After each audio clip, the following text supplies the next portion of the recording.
Zhuangzi and the butterfly. Zhuangzi in dream became a butterfly, and the butterfly became Zhuangzi at waking. Which was the real, the butterfly or the man? Who can tell the end of the endless changes of things? The story as translated by Lin Yutan goes like this.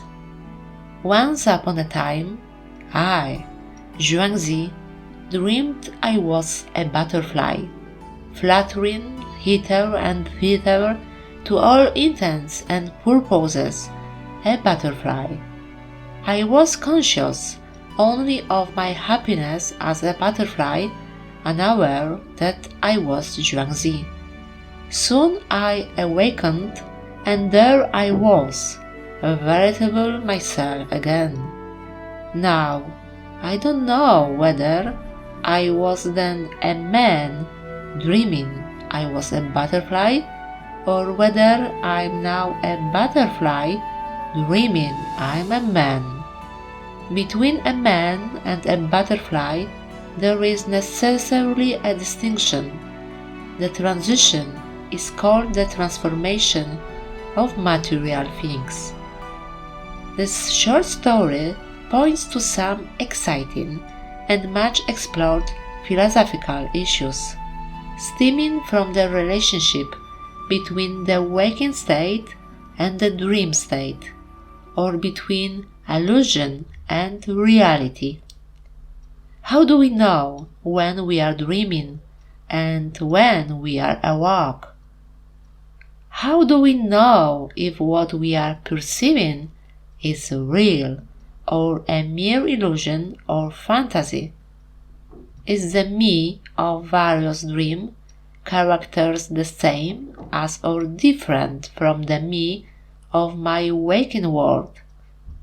How do I know when I experience something I call waking up that's a waking up to reality, as opposed to merely waking up into another level of dream?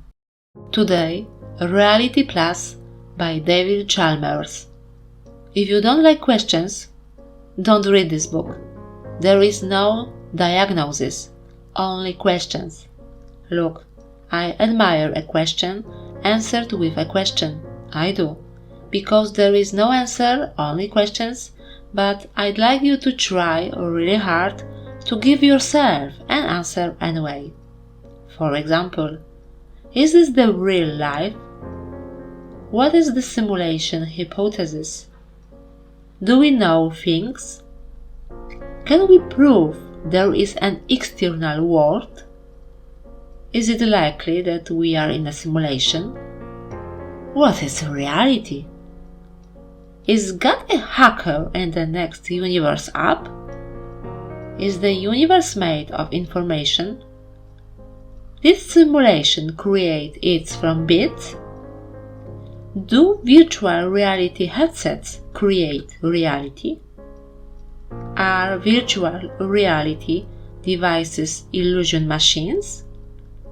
Does augmented reality lead to alternative facts? Can we avoid being deceived by deepfakes? How do mind and body interact in the virtual world? Can there be consciousness in a digital world?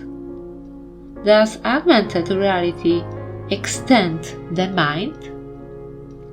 Can you lead a good life in a virtual world? Do simulated lives matter? How should we build a virtual society?